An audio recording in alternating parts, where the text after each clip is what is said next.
Welcome to the Dialectic. I'm Atul Singh, the founder, CEO, and editor-in-chief of Fair Observer. With me is Carle, a retired CIA officer, a noted geopolitical analyst, and a senior partner at FOI. I am the Rajput. Of course, Glenn is the Wasp. So, the Rajput and the Wasp today, together in this episode of the Dialectic, in this edition of the Dialectic, will make sense of the China-Taiwan tensions. Glenn, so today it's Taiwan, huh? China and Taiwan. Well, why don't we just choose the easy problems, or Yes. those that have an end? We aren't even sure if this has a beginning, but we're certainly in the middle of it. Brilliant. So, as usual, we'll have a three-part structure. We are going to first ask the question, what are these tensions? Then we are going to pose the question, why do we have these tensions? And then we will pose a third question, a really simple one, what could happen next? We will paint some scenarios. So let's begin with what are these tensions? And these are military and political. I'm going to outline the military very quickly, and then Glenn is going to delve into the political. So, end of 2025, which is not too long ago. We are in February 2026, so a month and a bit ago. China encircled Taiwan in a massive military display. It conducted 10 hours, or rather the People's Liberation Army, PLA, conducted 10 hours of live-fire exercises in Justice Mission 2025. That was the name of the operation. Now, these drills came 11 days after the US approved an $11 billion arms sale to Taiwan. Note, this is the biggest ever Washington-Taipei deal. On December 30, the PLA's Eastern Theater Command conducted second day of large-scale Army, naval, air, and rocket force operations. The Taiwanese Defense Ministry said that it detected 130 Chinese military aircraft and 14 naval vessels.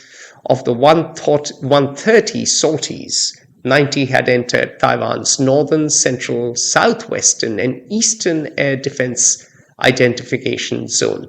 This ADIZ, if you're British, or ADIZ, if you're American, is an early warning system to detect incursions.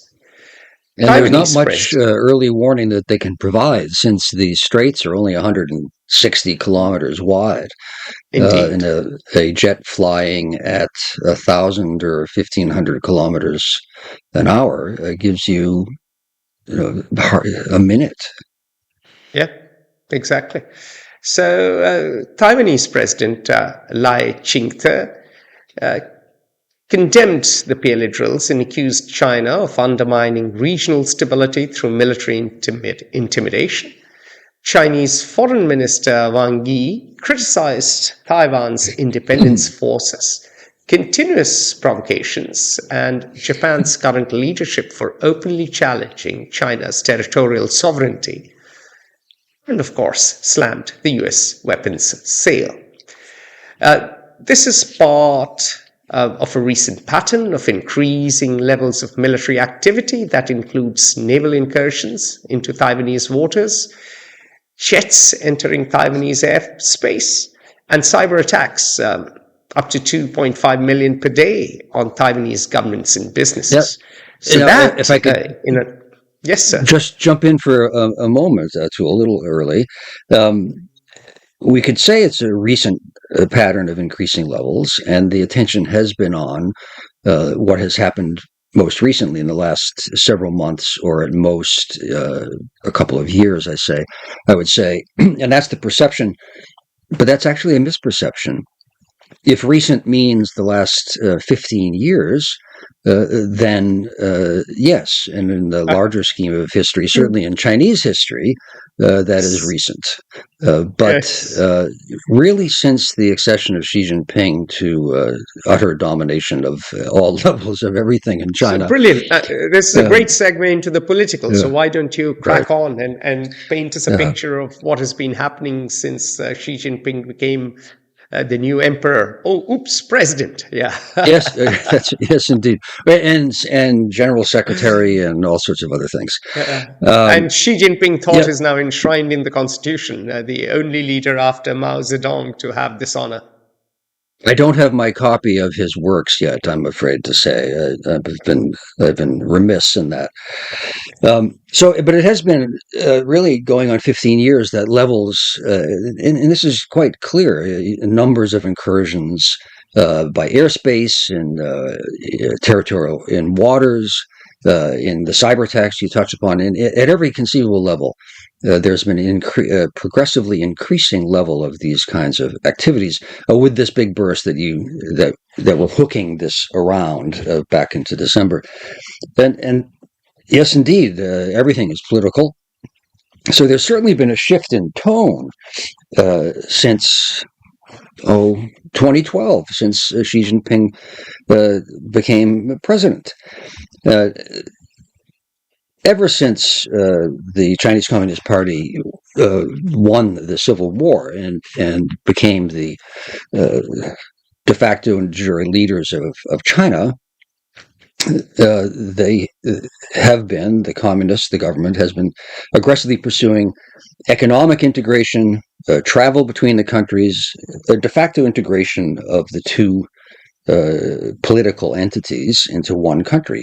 And everyone, even the United States, forever, has accepted that there is one nation with two systems. That's a famous formula to avoid a clash that Henry Kissinger and Zhou Enlai reached in the mid-1970s.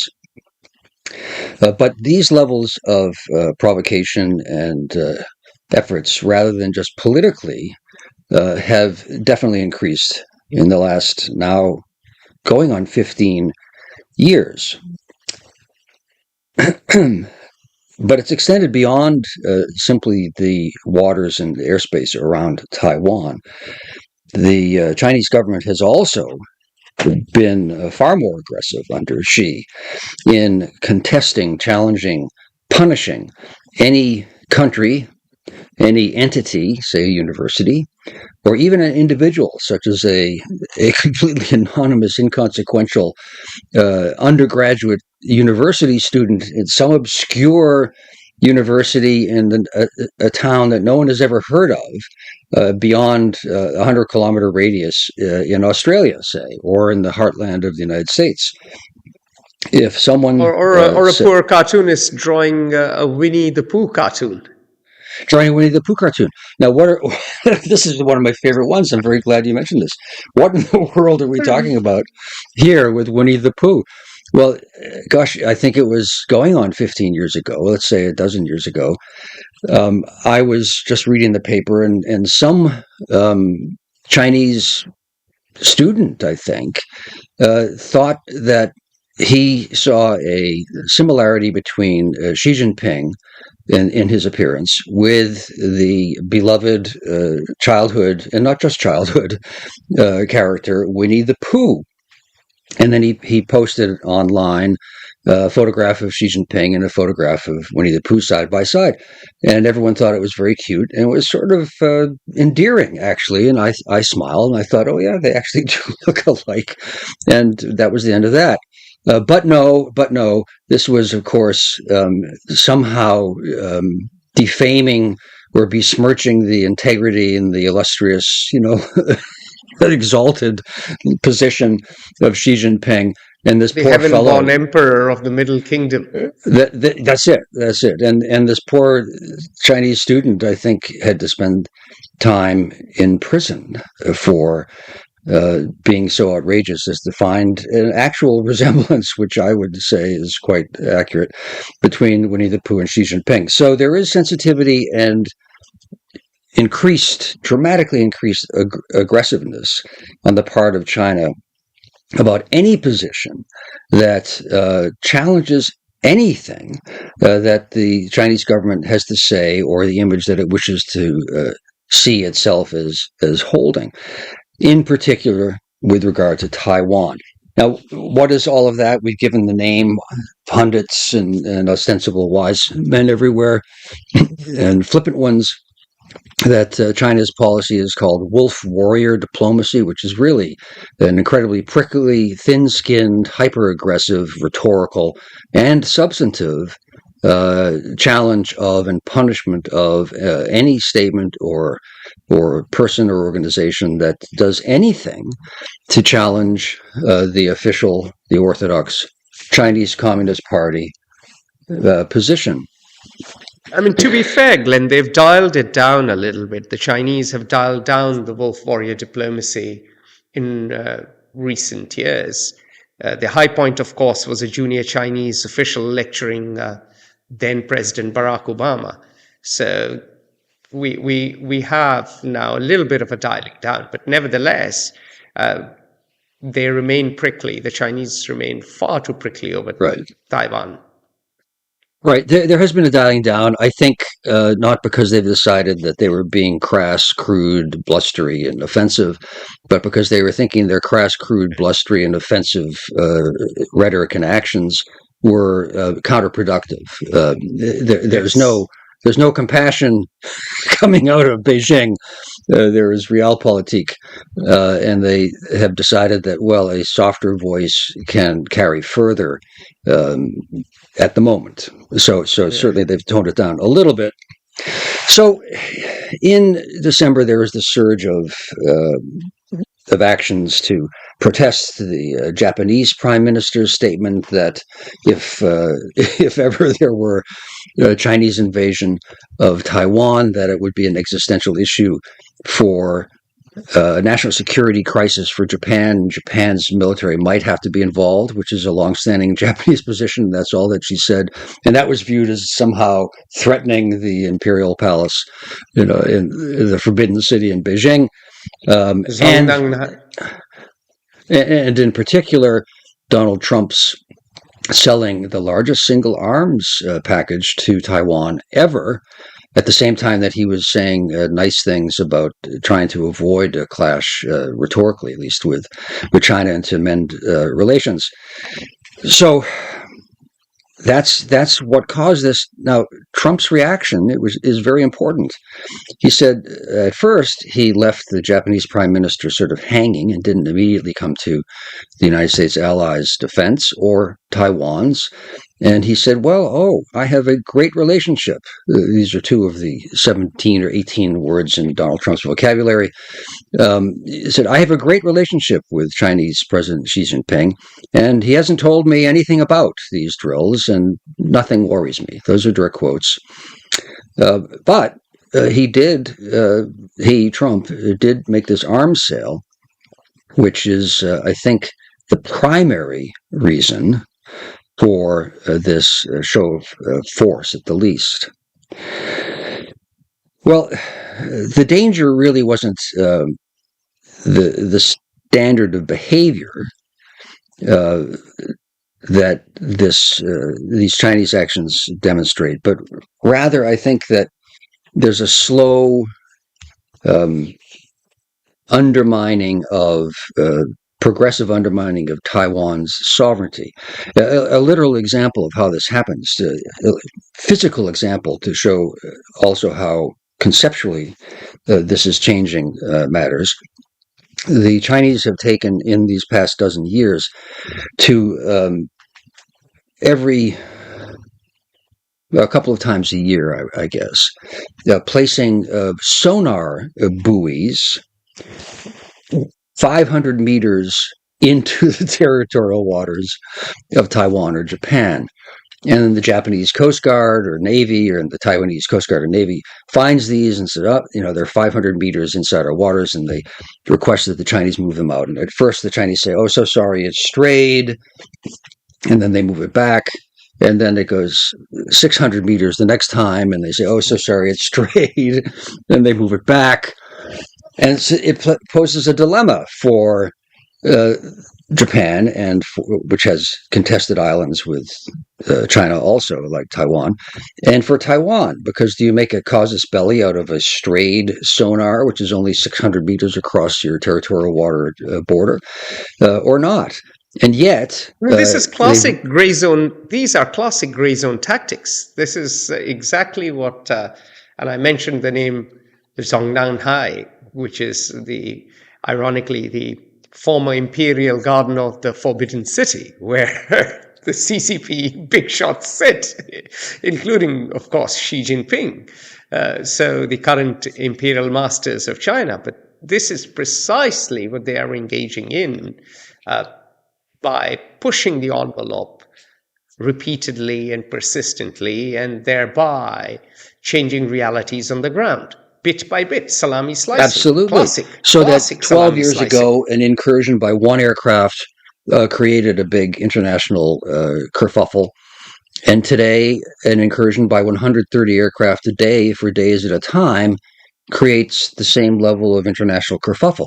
And what's changed is that you now have 130 airplanes operating in what is other than the Chinese recognized as Taiwanese airspace, rather than zero. And so it's in American political jargon, the term is the salami slice policy, where how can one go to war over one buoy a few meters off base, or one plane, and then it's 10 planes, and then it's 130 planes. So that's changed.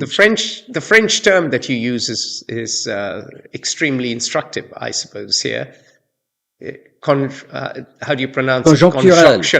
Conjecturel. It's context-dependent behavior. So you can say, oh, well, this is just a matter of what's happening now, and let's not attribute too much importance to this. But then, what happens is reality, and that changes the underlying frames of reference, and that does seem to be what's happening. It's a very astute policy by China. They aren't the only ones who have discovered this way of proceeding, but it's very, very astute. So we have had recent tensions, which are context related to the arms sale by the United States, to the statement by the Japanese Prime Minister, and to the specific maneuvers that the Chinese military has engaged in.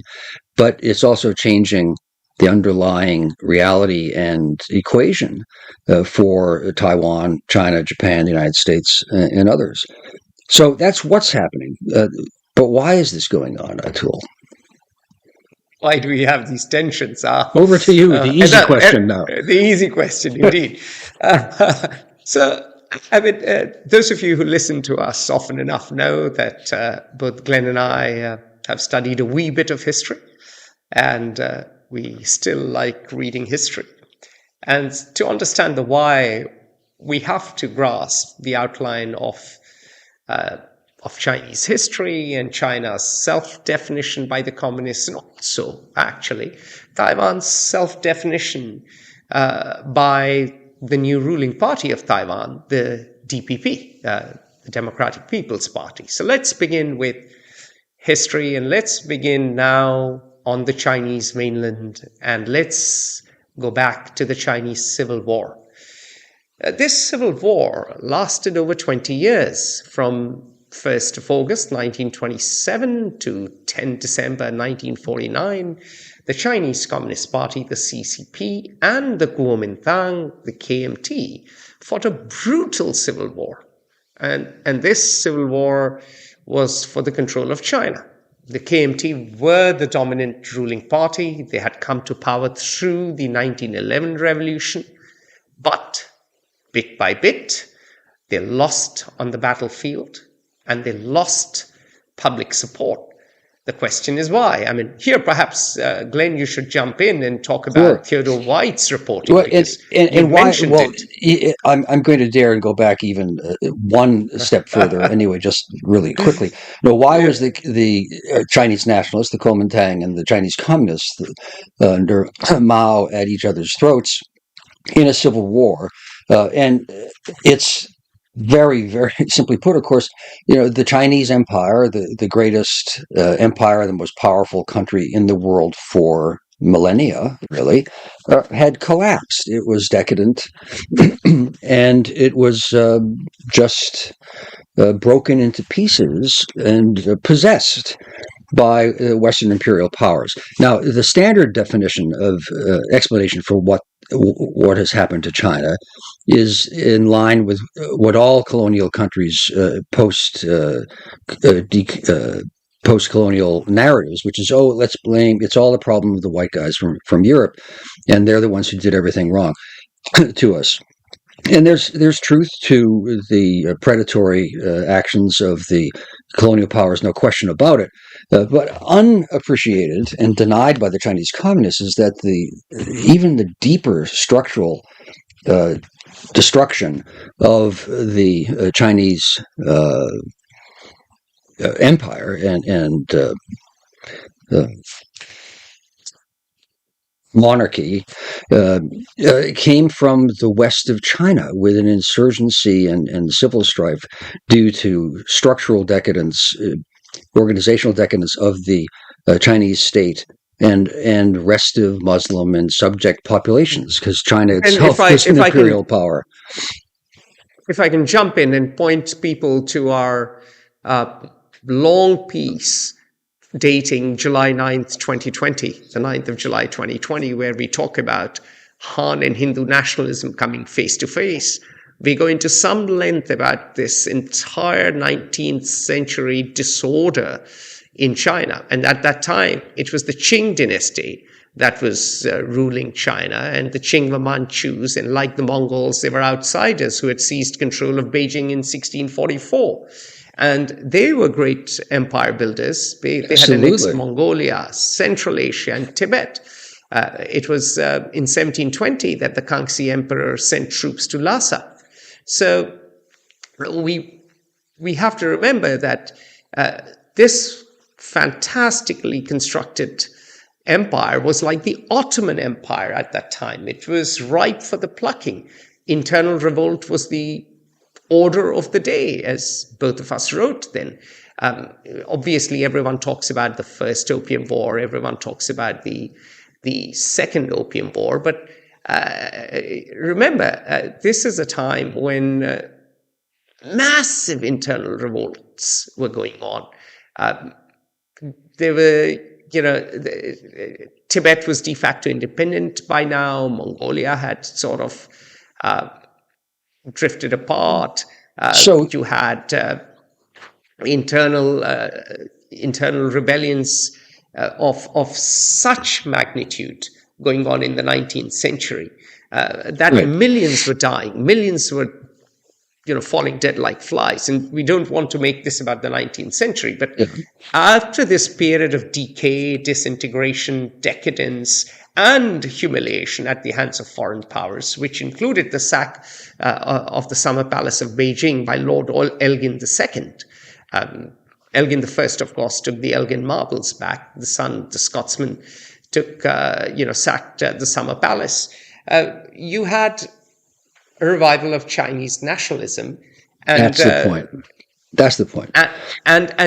And Sun Yat-sen actually formed the KMT in 1894 in Honolulu, Hawaii, as the revived China Society. Most people forget that. The KMT was founded in So that's the thing that I wanted to us to extract, or for people to have in their minds, I guess, as we go forward, is that the nationalists and the communists were engaged in a civil war, but both of them actually were nationalists and anti-imperialists because the Chinese empire was decadent and had fallen apart, and then was occupied, swallowed whole, or bit by bit, rather, by the Western powers. So it was a civil war which led to these terrible problems. Now, okay. To Theodore White. This diversion aside, carry on with Theodore White. Tell us about Theodore White. tell us about Theodore White, and then I'll carry on. Well, that speaks to, we know that the Chinese Communist Mao Zedong won the Civil War. And why did they? And I think the simplest answer is that although the nationalists had more backing from the Western colonial and then post-colonial, because the U.S. was never really, it's a complicated tale, never really a truly colonial power. Despite that assistance, the nationalists lost. And I think the reason really is straightforward. And it was the grotesque, the hideous corruption of the nationalist state. So Theodore White was a journalist in the mid-20th century. He grew up actually about a mile from my home, and was this poor kid who got a scholarship to go to Harvard, and then from Harvard got a scholarship or a grant to go to China in the early 1930s, mid-1930s.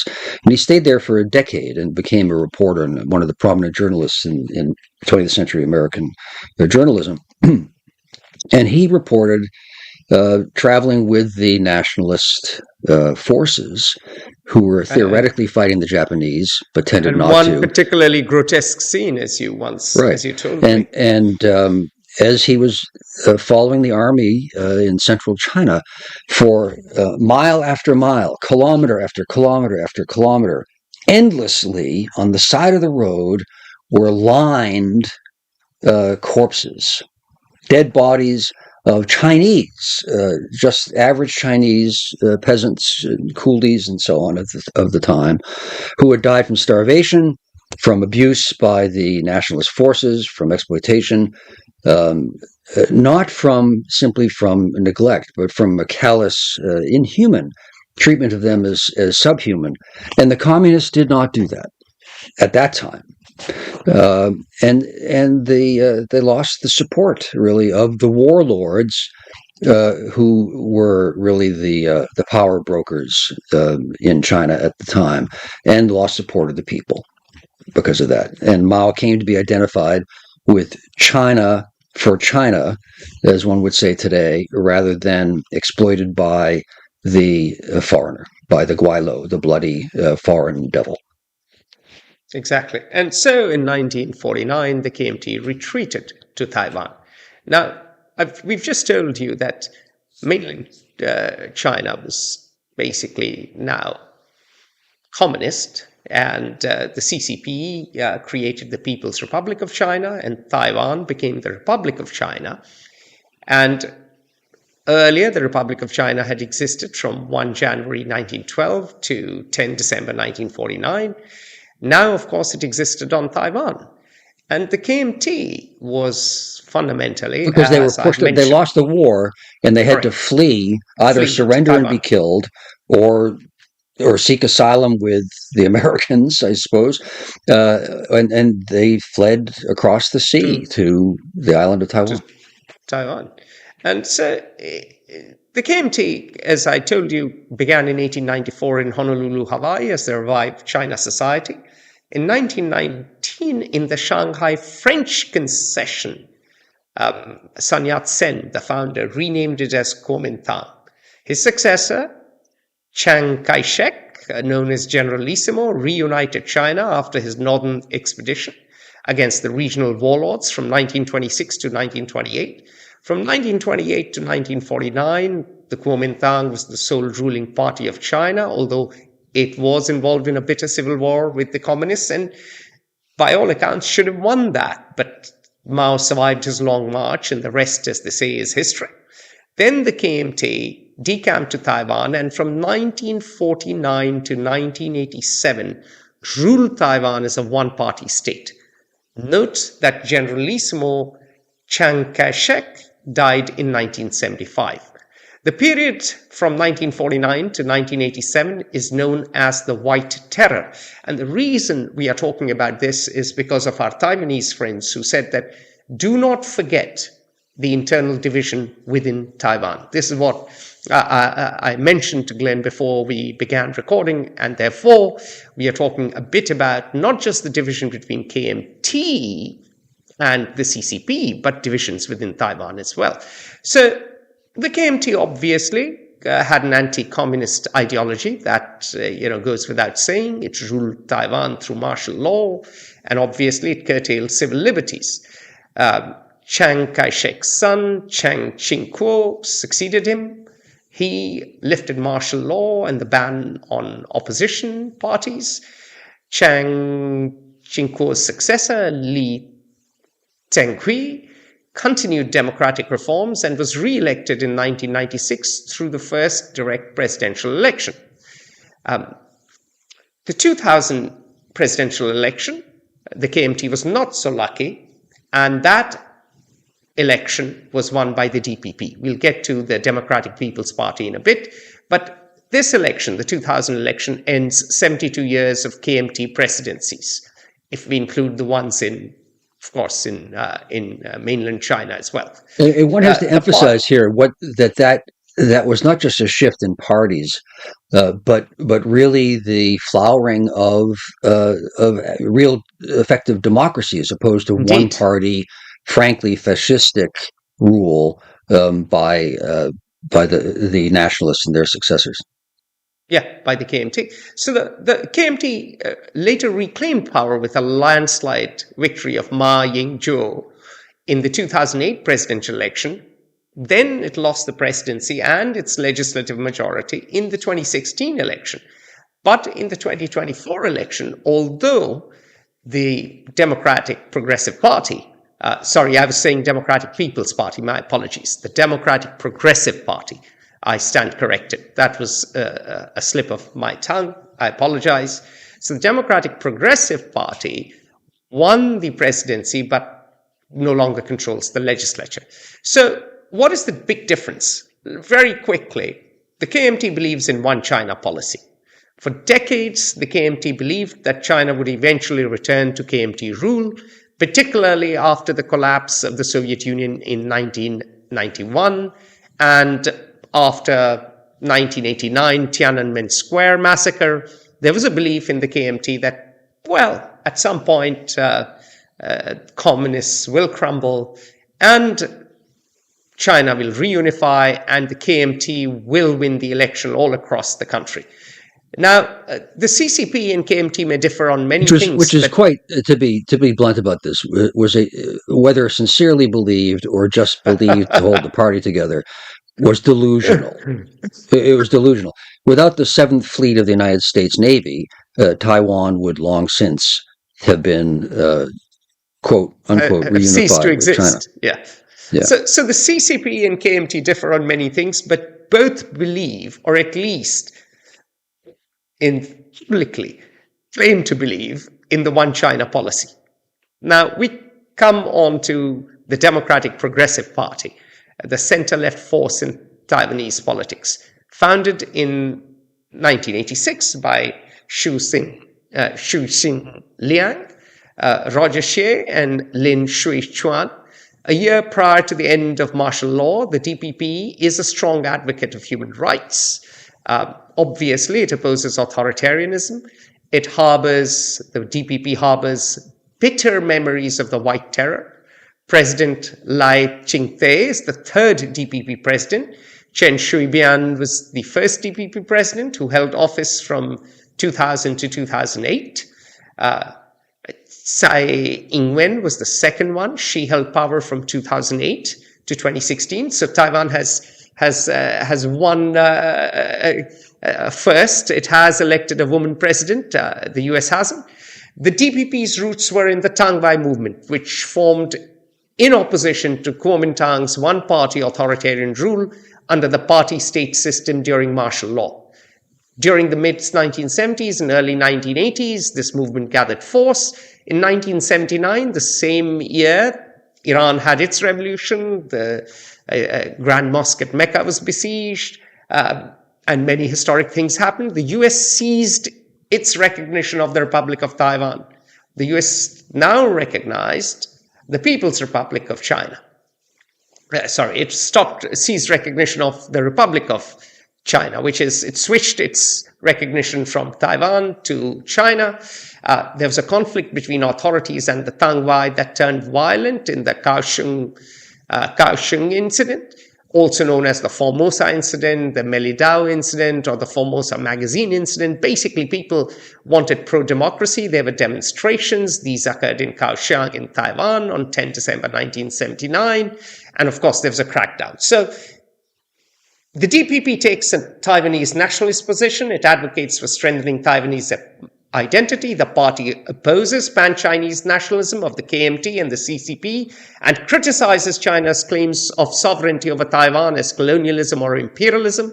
The DPP and KMT have no love lost for each other. The legislative yuan, as the Taiwanese parliament is called, has seen punching, hair pulling, and the throwing of plastic bottles and water balloons over the years.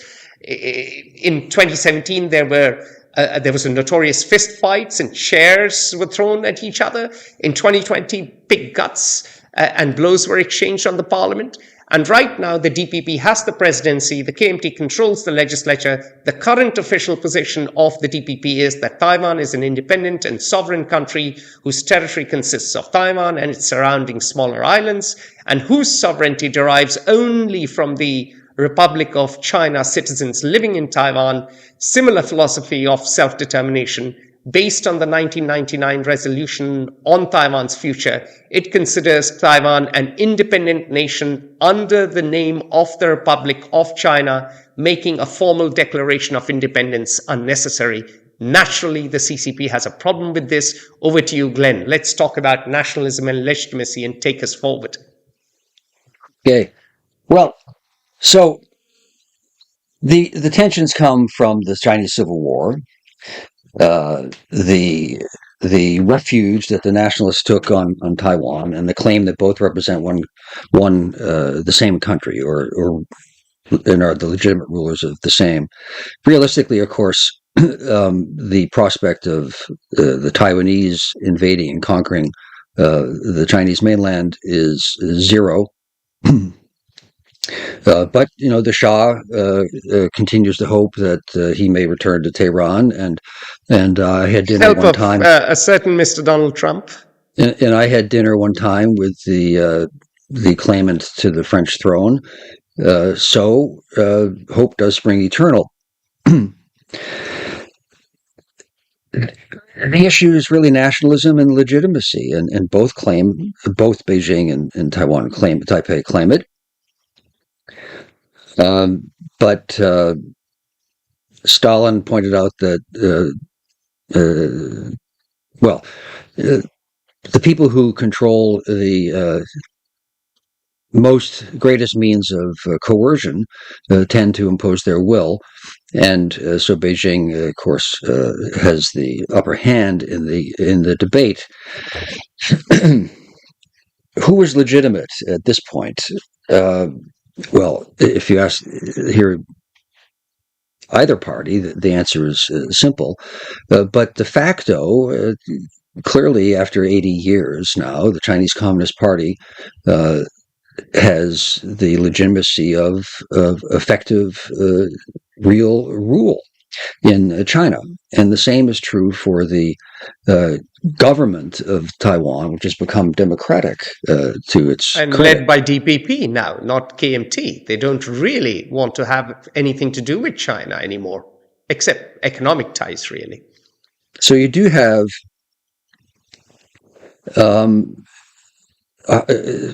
two realities utterly incompatible. The only solution being that one of them cede its de facto power. That there's no way to square this circle otherwise.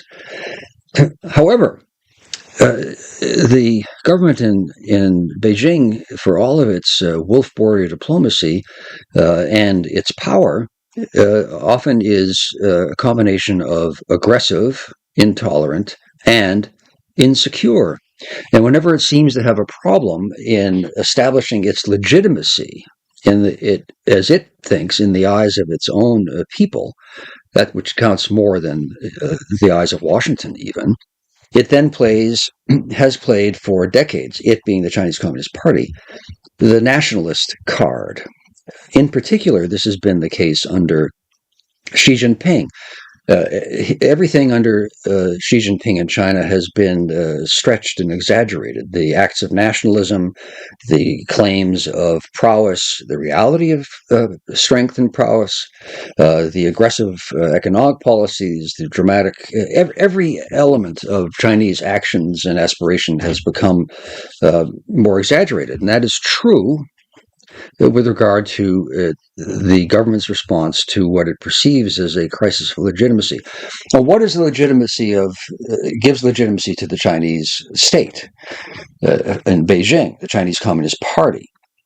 And it is, they seem to have made this deal, all observers say, that we will make you rich and you will give us your fealty. That's to the Chinese people. And they've been dramatically successful in it's one of the great stories in human history, China's development economically in the last 40 years, really. However, very quickly, that's a Deng Xiaoping deal since 1978. You could argue it doesn't matter whether a cat is black or white as long as it catches mice. And that is not that was not the Mao Zedong social contract.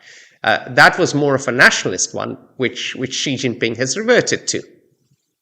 Right. So when there is some tension because the state is oppressive, it doesn't allow for any independent thought and action and so on, the response has been to play the nationalist card. And how has Beijing done that? It's done that normally by bashing the hell out of Japan. Poor Japanese, cannot escape World War II, and some would say not so poor Japanese. And whenever there is a tension in Beijing, then you can almost be certain that there will be increased denunciations of Japanese militarism, recollections of the heroic role in saving the nation and expelling the bloodthirsty Japanese from China itself, of the Chinese Communist Party, which was largely done by the United States military in the Pacific.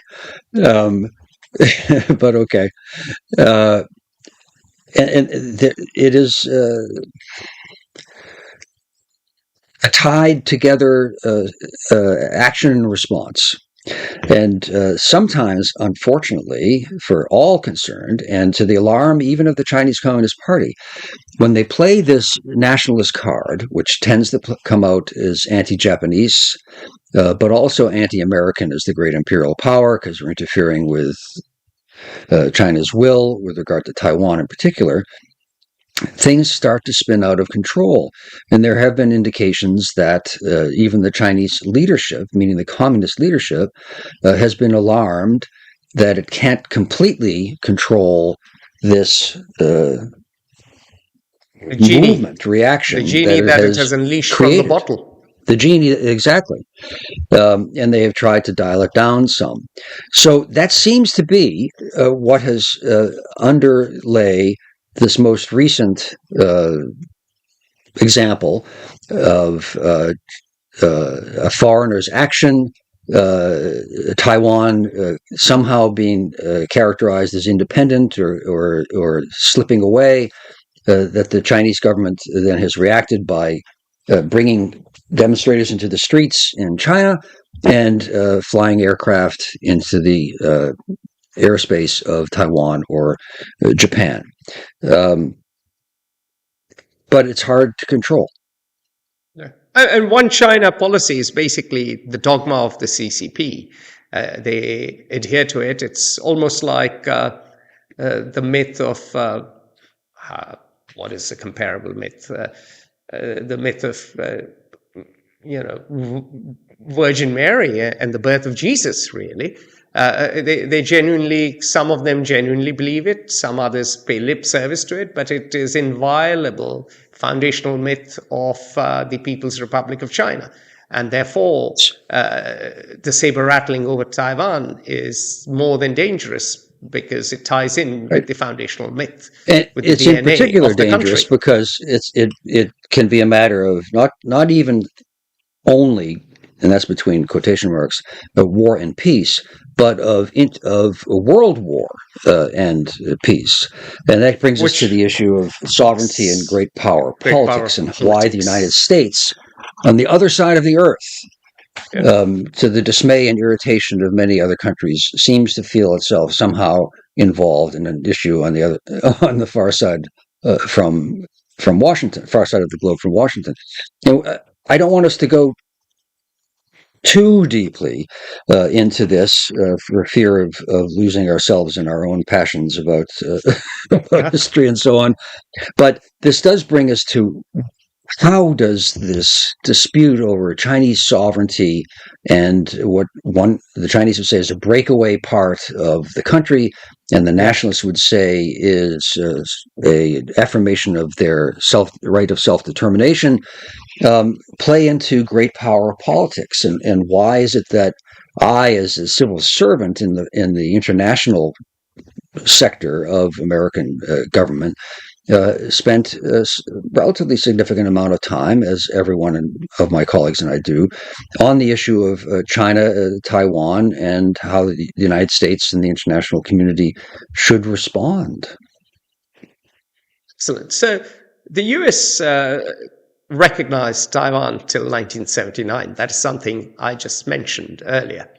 And after 1979, thanks to Richard Nixon and Henry Kissinger, Nixon going to China, eventually the US swapped recognition, and the US entered into a détente with China, and the idea was to break China off from the Soviet Union, and the non-recognition of Taiwan was a sacrificial lamb offered to the altar of the Cold War. Now, whilst the US stopped recognizing Taiwan, the US certainly didn't want the PLA, the People's Liberation Army, taking over Taiwan. So that was very clear. China, on the other hand, sought to deter independence or any prospect of independence and any potential foreign intervention in Taiwan. And we'll rifle through, there were crises before 1979 in the first Taiwan Strait crisis of 1954-55. That was an unsuccessful attempt to deter the US from signing a mutual defense treaty with the KMT government. Then we had the second Taiwan Strait crisis of 1958. The People's Liberation Army, PLA, bombarded Kinmen, which is an island next to mainland China, and the US deployed a US aircraft carrier, Essex, and other naval vessels to the Taiwan Straits. Now, let me. I'd like to add I was there perspective actually. Yeah. But no, I was a boy at the time that happened. But let me tell you how this was perceived and by policymakers and the general public, and then by students, which is what I was only a few years later learning about this. It was called at the time, there are two islands only a couple of kilometers off the coast of the Chinese mainland, which are controlled by the government of Taiwan. At the time that the crisis occurred in the 1950s, and then I studied them in the issue in the 1960s, they were called Kimoy and Matsu, which I have since learned in the decades were the Western imperial terms used at the time, sort of like Peiping was, I guess, rather than Beijing, now called Kinmen. But these are unpopulated islands of several square kilometers in area that the Chinese government, the Chinese Communist Party government, started to bombard. They're so near that you just can take a cannon on the shore and start to blow up the island. And this was viewed as preparation, feared that it was preparation for an invasion, and that invasion of these small islands, and that this would start to fritter away the sovereignty and the de facto control by Taiwan of various islands and itself. And so the United States responded and said, if you do anything to these two islands, then you will be at war with us. And we dispatched the aircraft carriers that Atul mentioned and so on. And at that time, in fact, until the last decade, China, as everyone else, was really helpless when confronted with aircraft carriers and air power, and they backed down. Now, unknown for many years was that the Secretary of State of the United States approached the Foreign Minister of China in back-channel negotiations, which I think passed through India, and said, look, we don't want a war, and here's a way that we can all save face. If you will blow some things up for your needs, that's fine. You can bombard, and we will sail our aircraft carriers. But let's both of us pledge not to do anything to escalate, and that was the agreement. And so some of this was theater to affirm the positions diplomatically, both from Beijing, from Taipei, and Washington. But it was such a big deal that one studied it in universities as nearly the next Third World War. It was a major crisis of the day, absolutely forgotten today. Yeah, and if we go to some websites, they even talk about the fact that the Department of Defense recommended and pushed hard for a massive retaliation doctrine, which involved the use of nuclear weapons. And as you've pointed out, that this was standard doctrine then. It wasn't necessarily tied to this particular incident. And indeed, President Dwight D. Eisenhower never conveyed the threat to China regarding nuclear weapons. His response was conventional. That's a very important point. Yes. It shows how significant this was, because these islands that no one had ever heard of then, no one cared about then, and no one has heard about since, actually caused a major change, a near fear of a world war, and a major change in America's and thus global nuclear doctrine. At that time, because the United States had a virtual monopoly on nuclear weapons, but the Soviet Union had a larger army, the American doctrine was, if anyone does anything we don't like, we'll just blow you up with a nuclear weapon. It's called massive retaliation. Many critics said, well, that's completely insane and implausible. And then we had a real world case of these insignificant islands, which brought about a push to use nuclear weapons and to start a nuclear world war, and a nuclear holocaust. And so that then became a presidential campaign issue in the United States. And when President Kennedy was elected in 1960, one of his great triumphs, viewed always, was that he changed the Kennedy administration changed America's strategic doctrine from massive retaliation at the slightest provocation. You step 1 millimeter across this line and we will destroy you with a nuclear weapon, to graduated response. And that's a big deal in international relations. So it said we will measure our response in proportion to the seriousness of the problem that we believe we're confronting. And it changed how the world system functioned for the following 70 years, 60 years. So now we get to the third Taiwan crisis of 1995-96, when you were a CIA officer, Glenn. And this happened when Taiwanese President Lee Teng-hui visited the US. And I remember the US did dispatch aircraft carriers. I was a young man then. I remember reading about it, that the US dispatched aircraft carriers to the Taiwan Strait. Once again, I'm getting confused in my fleets. I think it's the 7th Fleet in the Pacific. No matter. The American Navy, at that time, which is not that long ago, it's actually 30 years ago now, was not just first among equals. It had no rival whatsoever. And when there was a crisis over China's perceived belligerence with regard to Taiwan and freedom of navigation in the Taiwan Strait, the waters between Taiwan and mainland China, President Clinton sent, I think, 2 aircraft carriers, I'm not sure, sailing through the Taiwan Straits. And the Chinese were impotent to do anything about it and did not want to risk the destruction that the aircraft carriers could wreak by continuing to be belligerent towards Taiwan. So they backed down and lost face.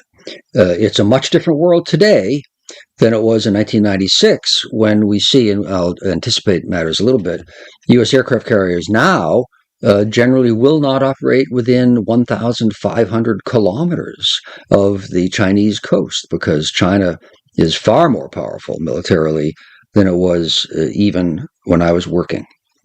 And it has a capable rocket force, and rockets don't cost that much, and aircraft carriers cost an arm and a leg. And even a damaged aircraft carrier would be a massive loss to the exchequer. So let's move on to 1979. And that's important because that is the... I think we're diving a little too deeply, actually, Atul, and we probably should jump to the future, if not to the future, at least to the present as quickly as we can. Yeah, we'll get to the present because I'm getting into what is the basis of the American stand on Taiwan.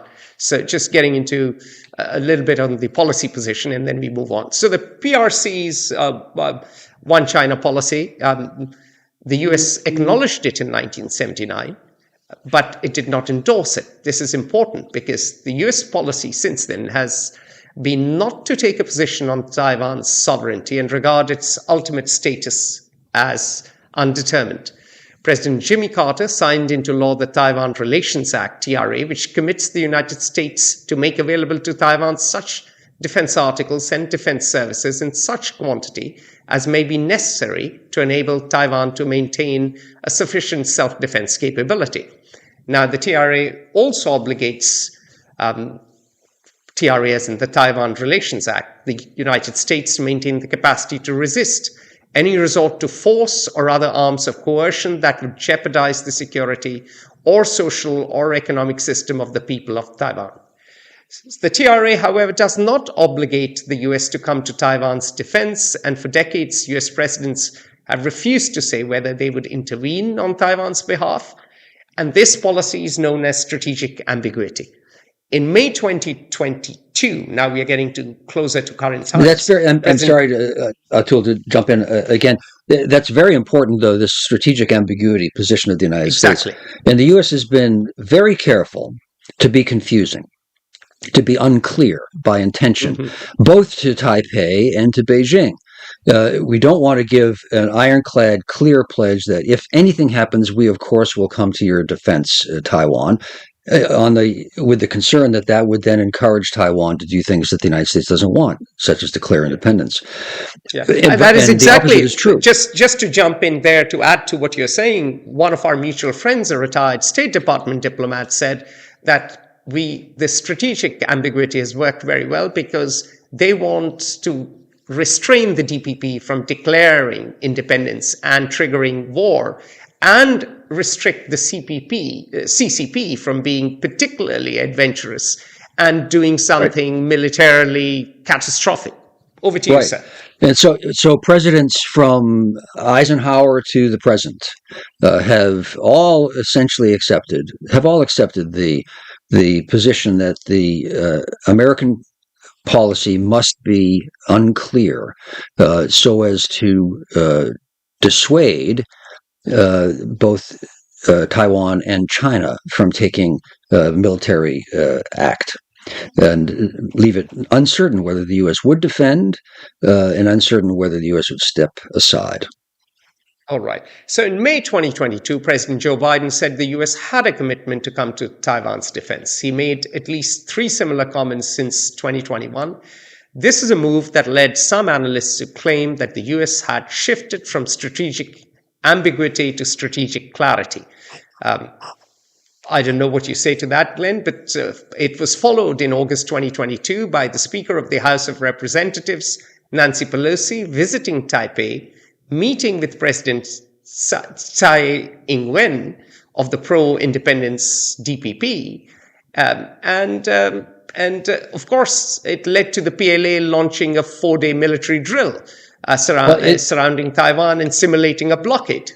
Yeah, I think these ostensibly off-the-cuff statements of Biden misspeaking and so on, I don't accept that for 1 millisecond. It's a very clear, to me, and I think to most analysts, clear shift, just as you pointed out, from strategic ambiguity to strategic clarity. Now, why has the U.S. done that? Because the U.S. is no longer able to simply cow China by sending an aircraft carrier. As the balance of power has shifted, you want to increase the risk, the apprehensions, make the equation more complicated for a potential adversary. And so by becoming more belligerent or making it sound more likely that you would be involved, then the costs in the calculation are potentially on the other party are higher. And so it's a sensible response. Just as Japan can never rival China in population or other things being equal in military capability, it's a matter of size. But a smaller state can increase its capabilities, which complicates and raises the cost, complicates the equation and raises the costs of action by the stronger party. And in this instance, a shift to strategic clarity by the United States makes it more complicated for the Chinese in their equation, which is, I think, it's very clearly done by the United States. After Pelosi's visits, several other U.S. delegations have visited Taiwan. President Tsai met with Pelosi's successor, the Speaker of the House of Representatives, Kevin McCarthy, on a stopover to the U.S. The first Trump administration sold more than $18 billion in arms to Taiwan. It eliminated long-standing restrictions on U.S. diplomatic engagement with Taiwanese officials in 2020. And the U.S. officials now acknowledge that a small but expanding contingent of Marines has been secretly training Taiwan's forces since at least 2021. So tensions between China and the U.S. over Taiwan amount to a classic security dilemma. Both are taking actions they view as defensive, or at least the US certainly views as defensive, that the opposing side views as escalatory. The Thucydides trap is trickiest over Taiwan. Well, and what's the Thucydides trap? Just really briefly, a fascinating framework to understand international relations. It essentially says that Graham Allison, who is a professor of mine, actually, he doesn't know me, but he was, when I was a little student, he was a professor, wrote an influential book in international relations in the last decade called The Thucydides Trap. And he has analyzed 20 instances in world history when a predominant or existing international order, which means there was a hegemon or a multipolar system or a balance of power with a number of great powers essentially ruling the roost, was challenged by a rising power. And in 16 of those 20 instances, going back to the dawn of civilization 10,000 years ago, the rise of a rival great power challenging the status quo power, 16 of the 20 times it led to a major war. Only 4 of the 20 was there a peaceful resolution. And that he posits that we seem to be now in the situation of a rising power challenging the status quo and the status quo hegemon, the United States, China rising, the U.S. the status quo. I think that's quite clearly the case. Everyone agrees with that. And it is therefore one of the great significant moments in world history as to how this shift in global power will play out. Brilliant. So that brings us to our third and final part of the podcast, what could happen next? And we'll conjure up some scenarios. We will do some crystal ball gazing. Over to you, Glenn. What are the scenarios? The classic thing to do is, since the future is so hard to predict, you come up with different scenarios and say, well, let's take a conservative, a moderate, and an aggressive interpretation of events. And it's a very sensible thing to do, and it's probably the best that one can do. And sometimes one of those 3 scenarios will stand out as the most likely. Most of the time, not, because there are so many variables, so many in international relations and human affairs that one prediction is a fool's. It's a fool's game. But so let's take a conservative assessment of how things will evolve in the next decade or more. that deterrence, this increase in military aid by the United States to Taiwan, increase of military capabilities by Japan, by Taiwan, by Australia, by Vietnam, et cetera, dissuades and deters China from daring to attempt an invasion and subjugation and destruction of Taiwan. Well, for that deterrent policy to succeed would require a sustained increased effort by Taiwan, the United States, Japan, the international community, whatever that stands for, the United States, for years and years and years, each of them respectively and in concert. It is very hard to harmonize a concerto over years without false notes somehow causing a crash. But that's what deterrent would require to succeed, to change the equation in Beijing's mind so that it didn't think it was worth the attempt. Or Xi Jinping or his successor in China could soften their demands. They could return to the positions that they were pursuing, policies prior to Xi Jinping's accession to power in 2012, which was increasing trade, economic, political, cultural, human interactions, and a softening, weakening of the border, frankly, between the two states, so that it became progressively less relevant.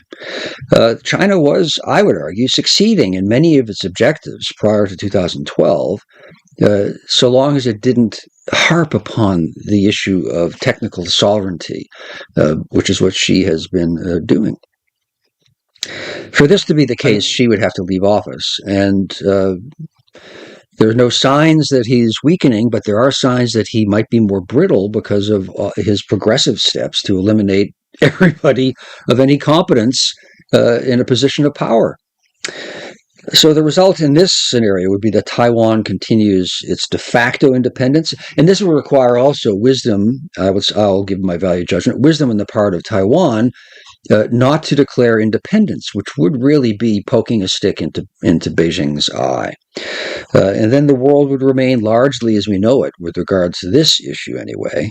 And you could have eventual de facto reunification as one could conceive. Beijing's regime would evolve, or the Taiwanese regime would too. And you'd have one country, two systems until you had one country without even defining one of them out of existence. That's the conservative view. What do you think about a moderate trend, Atul? Well, the moderate trend, first, we could see China continue its slow increase in pressure, which is not so slow anymore. So they would pressure Taiwan economically, politically, militarily. Second, we could see the commitment of the protecting powers, particularly the US. The others will not defend Taiwan, in our estimation. We've talked about this before, without clear US commitment and engagement, although there are signs that may change. Japan seems to be shifting. The zeitgeist seems to be changing. But still, it's the US that matters most. And if the US commitment to Taiwan weakens and the US turns more and more isolationist, and if we have the Trump corollary to the Monroe Doctrine in the national security strategy taking preeminence, and the Monroe Doctrine decides we have to focus on the Western Hemisphere, then bit by bit, the US security guarantee becomes less effective. Three, then this leads to Taiwan progressively losing de facto sovereignty. Four, China achieving de facto reunification. And as you've said, if you were Xi Jinping, if we were Chinese, we would pursue this approach, which has a high chance of fundamental, if not total, success. So the result would be China would continue to extend its influence on Taiwan, even as the Taiwanese continue their paradigmatic shift away from being a part of China. So you could end up... You could end up as Taiwan, with Taiwan as the Ukraine of the Orient, as you say. Over to you, sir. There do seem to be hints, signs, murmurings that one can infer, if not hear clearly, in China of dissatisfaction with the intransigent position of Xi Jinping and therefore of China with respect to any challenge or any difference on policy issues, be they domestic or foreign, within the Chinese government.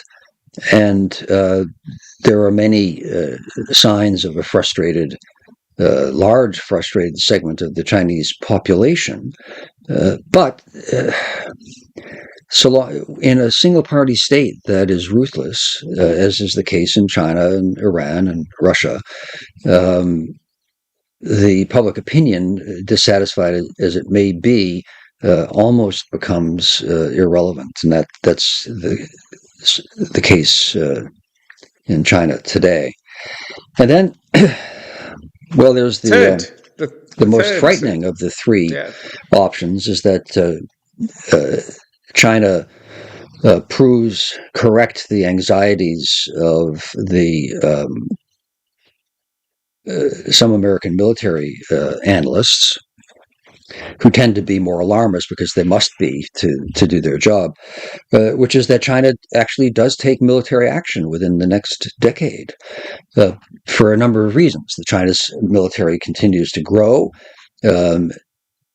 China's demographics are not moving in the right direction for China. So growth they have rates. A decade is their window to act. Otherwise, once that decade passes, and this is the equation. Trapped in an aging country with rising pension bills, demography is destiny, and that moment would have passed. And this is the perspective that the leaders in Germany in the first decade of the 20th century took, which is the perception from outside of China, and has much truth to it, is, oh my goodness, look at China. It is just astounding, its growth. There's no stopping it. Its military becomes stronger every day. Its economy becomes stronger every day. It's leading the world in cutting-edge technologies, and more so every day. And there's much truth to each of those. It is the workshop of the world. It can build drones, it can build rockets, it can build ships, it can now build jets.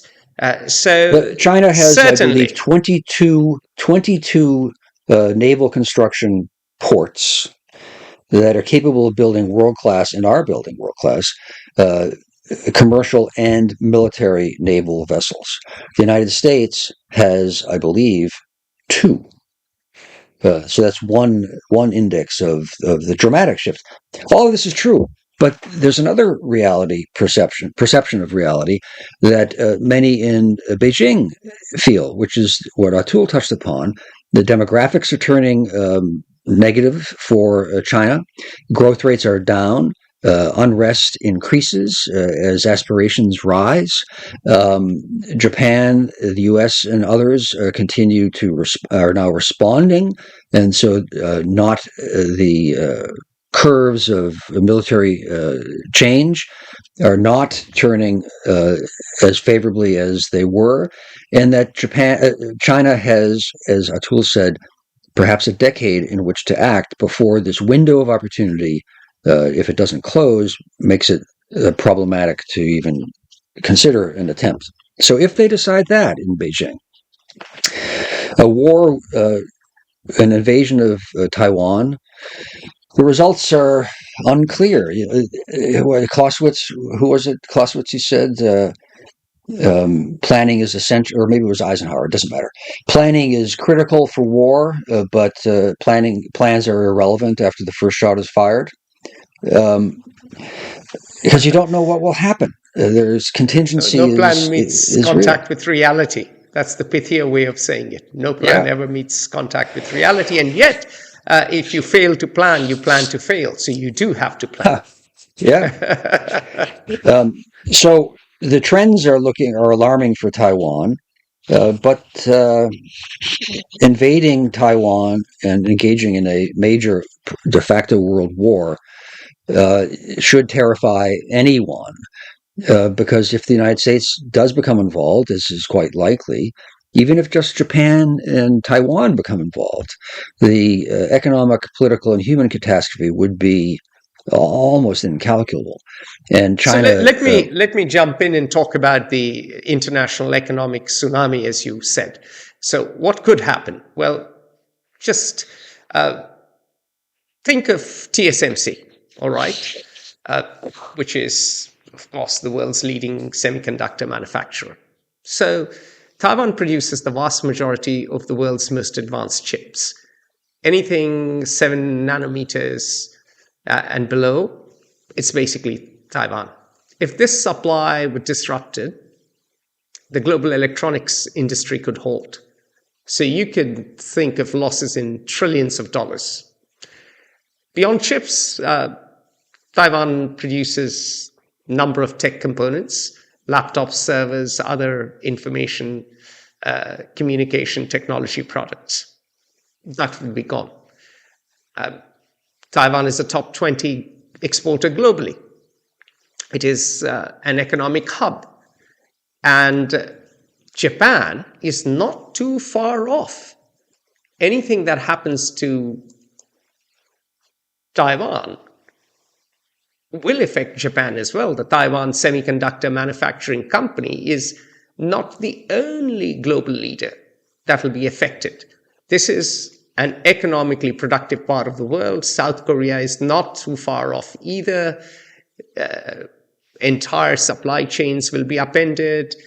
Confidence in markets will evaporate, at least until conflict ends and a new peace settlement emerges. The destruction in trillions of dollars of wealth will be inevitable. And it won't necessarily be great for the American economy either. It's not just the East Asians that will suffer. It'll be Americans who will suffer too, were they to go to war. It would be a massive cost to a country with a debt that is reaching $39 trillion already. So the economic consequences are almost too frightening to even imagine. We could think of a global economic meltdown thanks to Taiwan. On the order of, if not worse, than the Great Depression, when in the United States there was over 25% unemployment for a decade. In Europe, there was even greater unemployment for a decade, and where there was mass starvation in many parts of the world. We're talking millions of people, and that this is some of the lesser consequences. A military clash, the assessments are, no one knows, of course, really, but that an attempted invasion of Taiwan by China would probably, whether it succeeds or fails, cost in human lives in the over 100,000 easily Taiwanese, over 100,000 Chinese, and many thousands of Americans if the Americans get involved. That is assuming we do not get nuclear war, which is always possible when bullets start flying. So the result would be, even in victory for Beijing, Taiwan would be largely destroyed. The world economy would be set back 150 years. And the benefit would be that China can now claim sovereignty over an island with 20 million either desperate or hostile people. To what end other than the national pride? And is pride worth that kind of a fall for everyone? I think a rational person would say no, but then irrationality is not the driving force of human behavior, really, is it? So that would be the result, either with the Chinese victory over Taiwan or a Chinese defeat. It's hard to imagine that Chinese leaders would dare to do that.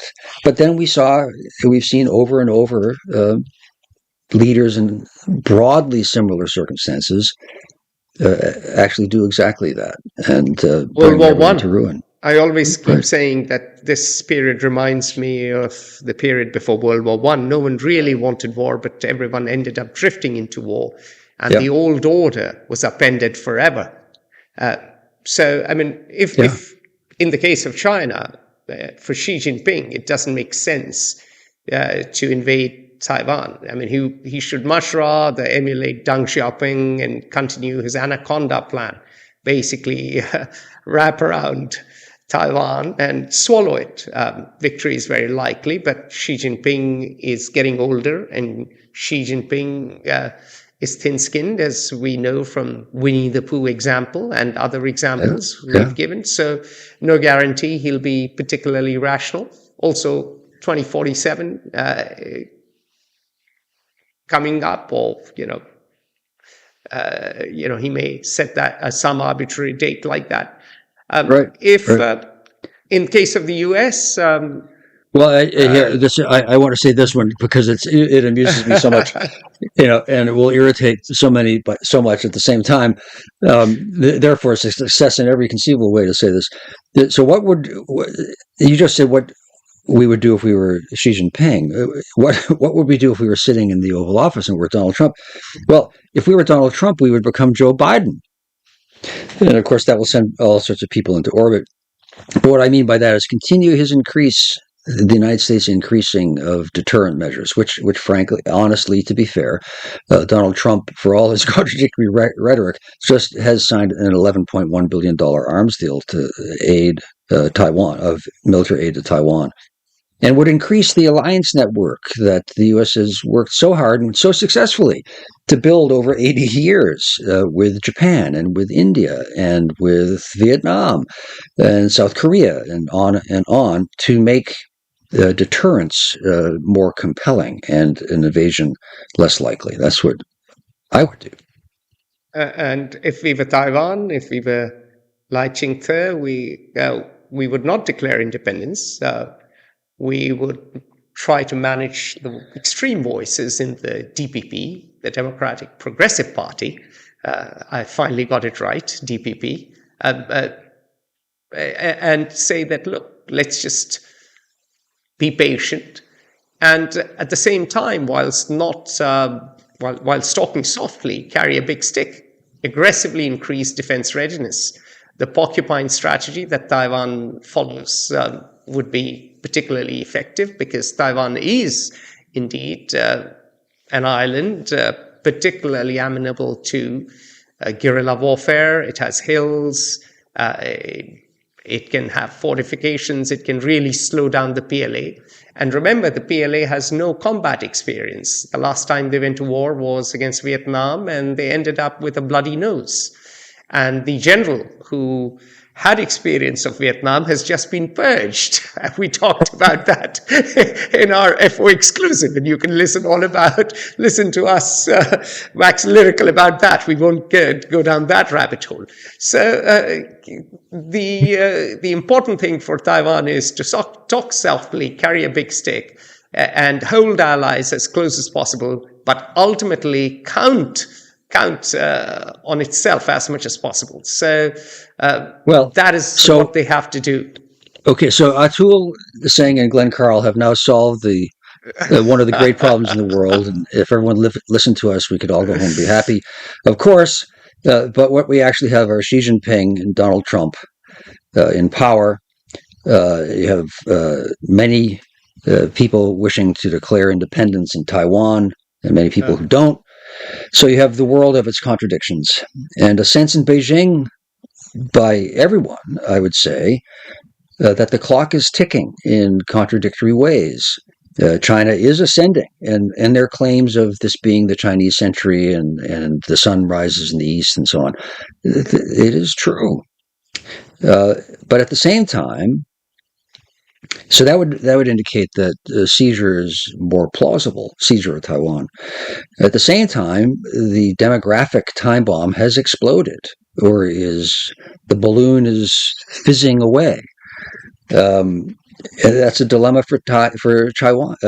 For China, China is literally smaller every year at an accelerating rate. And it will be hundreds of millions of people smaller in 50 years. And so now is the time to act at a moment of relative peak power, sometime in the next decade. And what will happen? Of course, we don't know.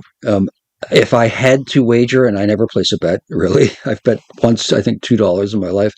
But if I did, I would argue that it is unlikely for an invasion because the costs are so dramatically high.